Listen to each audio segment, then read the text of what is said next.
எனக்கு ஆனந்த கண்ணீரே வந்துருச்சு. ஸோ இப்படி ஒரு பொசிஷனை கொடுத்தது யாருன்னு பார்த்தீங்கன்னா என்னுடைய அன்பு தரணி தான். அந்த ட்ரெண்டிங் தரணின்ற சேனல் தான் இன்றைக்கி எங்கள் மிஸ்ஸஸ் அந்த இடத்துக்கு கொண்டு போய் விட்டுருக்கு. இதுதாங்க மேம், குழந்தைங்களுக்கு நம்ம வெறும் பாடத்தை மட்டும் சொல்லி கொடுத்து அவங்க படிச்சுட்டா மட்டும் போதாதுன்னு. படிப்புங்கிறது வெறும் ஏட்டுக்கல்வி தாங்க. இன்றைக்கி உலகத்தில் யாருக்கு தனி மரியாதை இருக்குன்னா யூனிக்னஸ் இருக்கிறவங்களுக்கு மட்டும்தான்.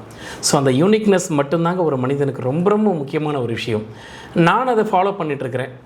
நானே ஒரு இவ்வளோண்டு ஃபாலோ பண்ணுறேன். இன்றைக்கி கொஞ்சம் ஐடியா கொடுத்ததுனால என்னுடைய குழந்தைங்க இன்றைக்கி இந்த அளவுக்கு வந்திருக்காங்க. இப்போ பாருங்கள், அவங்க பல லட்சம் ரசிகர்கள் சொல்கிறத விட பல லட்சம் உறவுகளை சம்பாதிச்சிருக்காங்க. என்னுடைய ரிலேஷன் சர்க்கிள் கூட பார்த்தீங்கன்னா வித்தின் கிருஷ்ணகிரி டிஸ்ட்ரிக்ட் தான் இருக்கும்.